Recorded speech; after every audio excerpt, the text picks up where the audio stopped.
ஒரு உடலை விட்டு ஆன்மா பிரிந்த பிறகு அந்த ஆன்மாவால் இன்னொரு உடலுக்குள் நுழைய முடியுமா? நமது உடலை விட்டு ஆன்மா பிரிவதை உணர்ந்திருக்கிறோமா அல்லது உணர முடியுமா?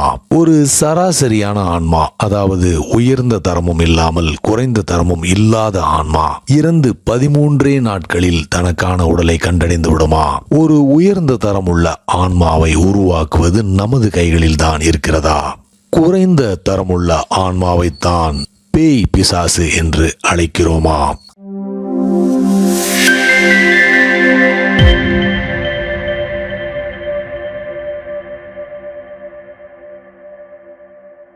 ஒரு உடலை விட்டு ஆத்மா பிரிந்த பிறகு அந்த ஆத்மாவால் இன்னொரு உயிரில்லாத உடலுக்குள் நுழைய முடியுமா என்று கேட்டால் நிச்சயமாக முடியும். ஆனால் உயிரில்லாத இன்னொரு உடலுக்குள் நுழைவதில் எந்தவித அர்த்தமும் இல்லை, தேவையும் இல்லை. அப்படி நுழைவதின் நோக்கம்தான் என்னவாக இருக்க முடியும்? அந்த உடல் இறந்து விட்டது. காரணம், ஆத்மா இந்த உடல் இனி தங்கியிருப்பதற்கு தகுந்ததாக இல்லை என்பதை கண்டறிந்து விட்டது. அந்த உடல் கைவிடப்பட்ட உடல். காரணம், அது பயனில்லாத பொருளாகிவிட்டது. எனவே அந்த உடலுக்குள் நுழைவதில் எந்த பலனும் இல்லை. இருந்தாலும் இன்னொரு உடலுக்குள் நுழைவதற்கு உண்மையிலேயே சாத்தியம் இருக்கிறது. ஆனாலும் நாம் இப்போது இருக்கும் உடலுக்குள் எப்படி தங்கியிருக்கிறோம் என்று தெரியாத போது இன்னொரு உடலுக்குள் ஒருவரால் எப்படி நுழைய முடியும் என்று கேட்பதில் ஒரு பிரயோஜனமும் இல்லை. இது போன்ற ஒர்த்லெஸ்ஸானவற்றை யோசிப்பதினால் நீங்கள் சாதிக்கப் போவது என்ன? இப்போது நாம் இருக்கும் உடலுக்குள் எப்படி நுழைந்தோம் என்பதே நமக்கு தெரியாது. இந்த உடலுக்குள் எப்படி வாழ்கிறோம் என்பதும் நமக்கு தெரியாது.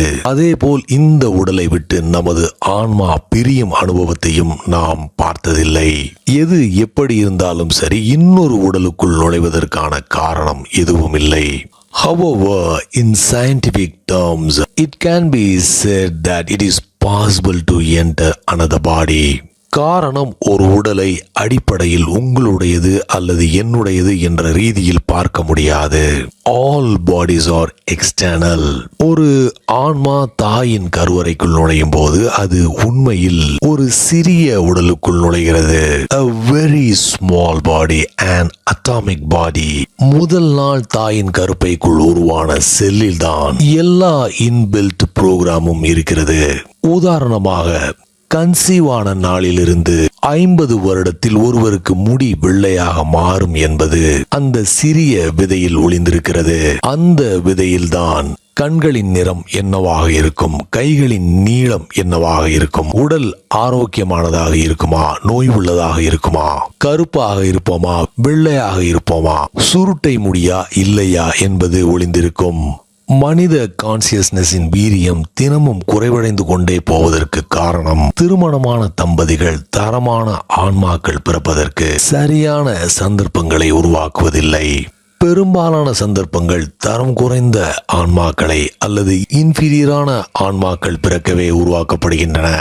ஒரு மனிதனின் இறப்பிற்கு பிறகு அவனுடைய ஆன்மா வெகு விரைவில் மீண்டும் பிறப்பதற்கான சந்தர்ப்பத்தை கண்டடைகிறது. தரம் குறைந்தும் இல்லாமல் தரமானதும் இல்லாமல் இருக்கும் சராசரியான ஆன்மாக்கள், அதாவது ஆர்டினரி சவுல்ஸ், இறந்த 13 நாட்களுக்குள் புதிய உடலை கண்டடைகிறது. However, தரம் குறைந்த ஆன்மாக்கள், அதாவது இன்ஃபீரியர் சவுல்ஸ், பிறக்காமல் தடுக்கப்படுகிறது. காரணம், சரியான சந்தர்ப்பங்களோ தரம் குறைந்த கருப்பையோ கிடைப்பது மிகவும் கடினம். இந்த தரம் குறைந்த ஆன்மாக்களை தான் பேய் அல்லது கெட்ட ஆவிகள் என்று அழைக்கிறோம். We call these inferior souls ghosts and evil spirits. அதேபோல் அதிக தரமுள்ள ஆன்மாக்களும் மீண்டும் பிறப்பதிலிருந்து தடுக்கப்படுகிறது. காரணம், அவற்றிற்கு சரியான சந்தர்ப்பங்கள் கிடைப்பதில்லை. அதாவது அதிக தரமுள்ள கர்ப்பப்பைகள் கிடைப்பதில்லை. இந்த ஆன்மாக்களை தான் நாம் கடவுள் என்று அழைக்கிறோம். We call these superior souls gods. தற்போதைய காலகட்டத்தில் கடவுள் தன்மை உள்ள மனிதர்கள், அதாவது காட் லைக் பீப்புள் பிறப்பதற்கான சந்தர்ப்பங்கள் குறைந்திருக்கிறது. அதே சமயம் கெட்ட ஆன்மாக்கள் பிறப்பதற்கான சந்தர்ப்பங்கள் வேகமாக அதிகரித்து விட்டது. மற்றபடி பிறக்காமல் தடுக்க வைக்கப்பட்ட இந்த கெட்ட ஆவிகளும் பேய்களும் மனித உடலுக்குள் நுழைவதன் மூலம் இப்போது மனித குலத்தோடு கலந்துவிட்டது. அதனால்தான் இப்போது பேய்களையும் கெட்ட ஆவிகளையும் பார்ப்பது மிகவும் அரிதாகிவிட்டது. ஒருவர் அவைகளை தேடி சென்று பார்க்க வேண்டிய அவசியமில்லை. ஜஸ்ட் மனிதனை பார்த்தாலே போதும், நீங்கள் பேயை பார்த்து விட்டீர்கள் என்று அர்த்தம்.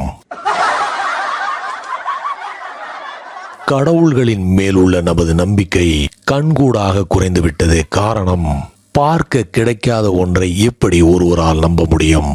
There was a time when gods were as real as any other actuality of our lives. முனிவர்கள், ரிஷிகள் எழுதிய புத்தகங்களை படித்தால் அவர்கள் ஏதோ கற்பனையான கடவுள்களை பற்றி பேசுவது போல் தெரியவில்லை. அவர்கள் தங்களோடு பேசிய, பாடிய, சிரித்த கடவுள்களை பற்றி தான் பேசுகிறார்கள். அவர்களோடு இந்த பூமியில் மிக நெருக்கமாக நடந்த கடவுள்களை பற்றி தான் பேசுகிறார்கள். நாம் அந்த கடவுள்களின் உலகத்தோடு இருந்த தொடர்பை இழந்துவிட்டோம். காரணம், அவர்களோடு தொடர்பு ஏற்படுத்தக்கூடிய அல்லது பாலமாக அமையக்கூடிய மனிதர்கள் நம்மிடம் இப்போது இல்லை. கடவுளுக்கும் மனிதனுக்கும் பாலமாக இருக்கக்கூடிய அல்லது மனிதனுக்கு கடவுள் என்றால் யார் என்று புரிய வைக்கக்கூடிய மனிதர்கள் நம்மிடம் இப்போது இல்லை. மனித குலத்தின் திருமண அமைப்பிற்குத்தான் இதற்கான முழு பொறுப்பும் உண்டு.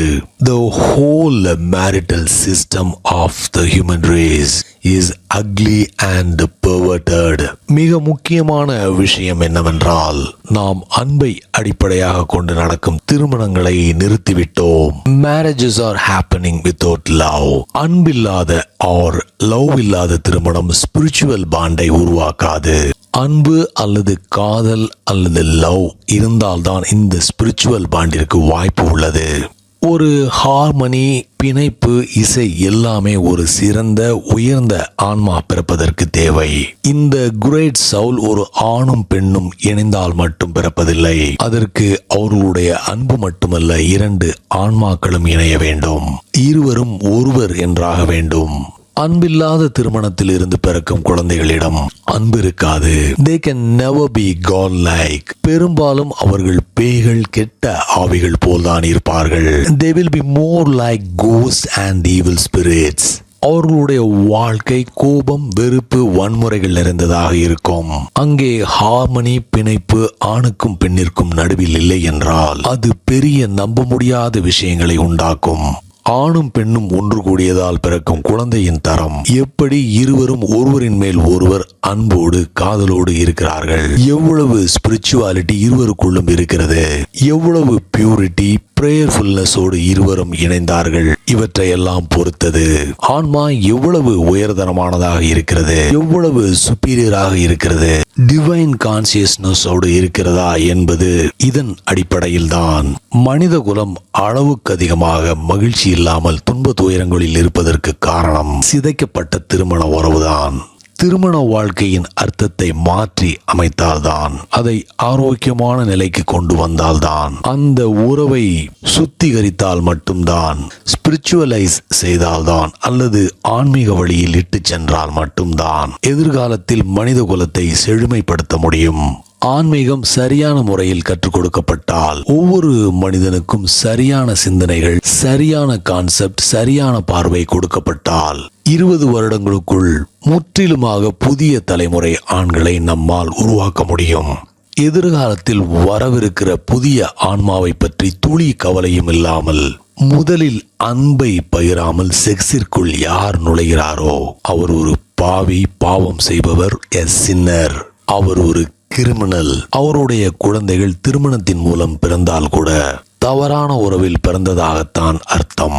They are illegitimate. பிரார்த்தனைகள், பக்தியான இதயம் இல்லாமல் ஒரு மனிதன் குழந்தைகளை பெற்றெடுத்தால் அவன் ஒரு குற்றவாளி. And he will remain a criminal before all generations.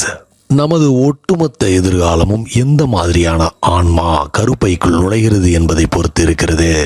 நாம் நமது குழந்தைகளின் கல்வி, உடை, ஆரோக்கியம், உணவு இவற்றை பற்றி எல்லாம் கவலைப்படுகிறோம். ஆனால் அந்த குழந்தையின் ஆன்மா எப்படிப்பட்டதாக இருக்க வேண்டும் என்ற கவலை நம்மிடம் இருப்பதில்லை. இந்த சூழ்நிலை இருந்தால் ஒரு தரமான மனித குலம் உருவாகும் என்று நாம் விரும்புவது வீண். சோ ஒரு உடலுக்குள் எப்படி நுழைவது என்று கவலைப்படுவது தேவையில்லாதது. அதை விட்டுவிட்டு நாம் இப்போது இருக்கும் உடலிற்குள் எப்படி நுழைந்தோம் என்கிற வரலாற்றை பற்றி யோசித்து பார்ப்போம்.